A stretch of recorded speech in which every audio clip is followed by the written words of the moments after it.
مگر شرک ہماری بارگاہ میں معاف نہیں ہوگا. تم اللہ کے ساتھ شرک کر کے آؤ گے تو ہم تمہیں معاف نہیں کریں گے. مشرک کی معافی نہیں کرتا.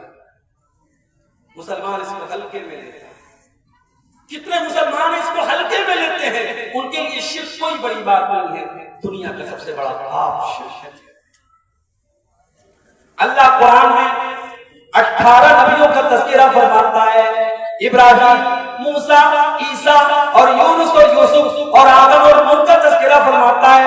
18 نبیوں کا ذکر کرنے کے بعد اللہ فرماتا ہے وَلَوْ أَشْرَكُوا لَحَبِطَ عَنْهُمْ مَا كَانُوا يَعْمَلُونَ. میرے 18 پیغمبر بھی اگر شرک کر دیتے، اگر یہ بھی مشرک ہو جاتے، اگر ان سے بھی شرک ہو جاتا تو ان کی تمام نیکیاں برباد ہو جاتی. پتہ ہے آج تاریخ کتنی؟ بتاؤ بھائی تاریخ کتنی؟ 18. میں عربی کی تاریخ پوچھ رہا ہوں. عربی کی تاریخ پوچھ رہا ہوں. اسلامی کیلنڈر کی تاریخ معلوم ہے کسی کو نہیں معلوم. اسلامی کیلنڈر کی تاریخ کب پتہ چلتی ہے؟ جب رمضان کا مہینہ آتا ہے. تب چھوڑ کے آج پہلا روزہ، ہائے ہائے آج دوسرا روزہ، آج تیسرا روزہ. رمضان کی برابر یاد ہوتی ہے. کبھی کبھی تو 28 کو ہی لوگوں کا بس چلے تو 28 کو ہی چاند دیکھ لیں، 28 کو ہی چھت پہ چڑھ جائیں کہ آج چاند نکل جائے. اتنی چنتا ہوتا ہے. رجب کی تاریخ آج 6 تاریخ تھی، مغرب کے بعد 7ویں تاریخ ہے. یہ رجب کی جو 7 تاریخ ہے یہ خواجہ معین الدین چشتی اجمیری رحمت اللہ علیہ کا عرس منایا جاتا ہے. ابھی فیس بک کے اوپر میرے بہت سارے دوستوں کا میسج آیا کہ بمبئی میں جگہ جگہ دکانوں کو بڑا سجایا جا رہا ہے اور بڑے کھانے پینے کی چیزیں بانٹی جا رہی ہیں. آج خواجہ غریب نواز کا عرس ہے. جو غریبوں کو نوازتا ہے اسے خواجہ کا عرس. میرے پیارے ساتھیوں، آج بھارت کے کروڑوں مسلمان ایک اللہ کے نیک بندے کو، ایک اللہ کے ولی کو غریب نواز کا لقب دے رہے ہیں. کتنے مسلمان ہیں جو اپنی بائک کے اوپر، اپنی دکان کے اوپر KGN لکھتے ہیں یا YKGN لکھتے ہیں. میں نے پوچھا کہ یہ KGN کا کیا مطلب ہے؟ کہنے لگے خواجہ غریب نواز. میں نے پوچھا YKGN کا کیا مطلب ہے؟ اس نے کہا یا خواجہ غریب نواز. ہمارے بھائی نے کہا نہیں KGN کا مطلب خواجہ غریب نواز نہیں، KGN کا مطلب کوئی گارنٹی نہیں، اور YKGN کا تو یقیناً کوئی گارنٹی نہیں. میں نے کہا بہت صحیح جملہ، اس نے اس کی بالکل صحیح فل فارم بتائی. غریب نواز اگر کوئی ذات ہے تو اللہ کی ذات ہے میرے بھائی. آج مسلمان کسی اور کو غریب نواز کہتے ہیں. کرناٹک کے گلبرگہ میں میں گیا، وہاں ایک درگاہ ہے. اس درگاہ میں جو مزار ہے اس مزار کو کہا جاتا ہے کہ بندہ نواز کی مزار. یعنی یہ وہ بزرگ ہیں جو بندوں کو نوازتے ہیں. ہمارے پڑوسی ملک پاکستان میں بہت بڑا مزار ہے. وہ کس کا مزار ہے؟ داتا شریف کا مزار ہے. وہ داتا ہے، وہ سب کو دیتے ہیں. حضرت علی کا نام آتا ہے. ہمارے بہت سارے مسلمان بھائی کہتے ہیں یا علی مشکل کشا، یعنی علی کون ہے؟ مشکل کو دور کرنے والے. شیخ عبد القادر جیلانی جس مہینے میں پیدا ہوئے اس وہ مہینہ آتا ہے. ہمارے بہت سارے بھائی کہتے ہیں یہ غوث اعظم کا مہینہ ہے. شیخ عبد القادر جیلانی کون ہے؟ غوث اعظم ہے. غوث اعظم مطلب سب سے بڑی مدد کرنے والا. میرے پیارے ساتھیوں، کان کھول کر کے سن لو، اگر غریب نواز کوئی ہے تو اللہ ہے. اگر بندہ نواز کوئی ہے تو اللہ ہے. اگر داتا کوئی ہے تو اللہ ہے. اگر غریبوں کو دینے والا کوئی ہے تو اللہ ہے. اگر مشکل کشا کوئی ہے تو اللہ ہے. اگر غوث اعظم کوئی ہے تو اللہ ہے. اور مجھے ایک سوال کا جواب دے دو، جب شیخ عبد القادر جیلانی اپنی ماں کے پیٹ میں تھے، جب خواجہ معین الدین چشتی اجمیری اپنی ماں کے پیٹ میں تھے، جب یہ تمام بزرگان دین اپنی ماں کے پیٹ میں تھے، دنیا میں تو ابھی آئے بھی نہیں تھے، ابھی تو دنیا ان کا نام بھی نہیں جانتی تھی. اپنی ماں کے پیٹ میں جب یہ اللہ کے نیک بندے تھے، ان کو ماں کے پیٹ میں آکسیجن کون پہنچاتا تھا؟ ان کو ماں کے خون کے ذریعے ان کے بدن میں آکسیجن کون پہنچاتا تھا؟ ان کو غذا کون پہنچاتا تھا؟ ان کی ماں کے پیٹ میں 9 مہینے کس نے ان کو پالا؟ کس نے ماں کے پیٹ میں ان کو الگ الگ پروسیس میں رکھا اور کس نے ان کو دنیا میں پیدا کیا؟ میرے پیارے ساتھیوں،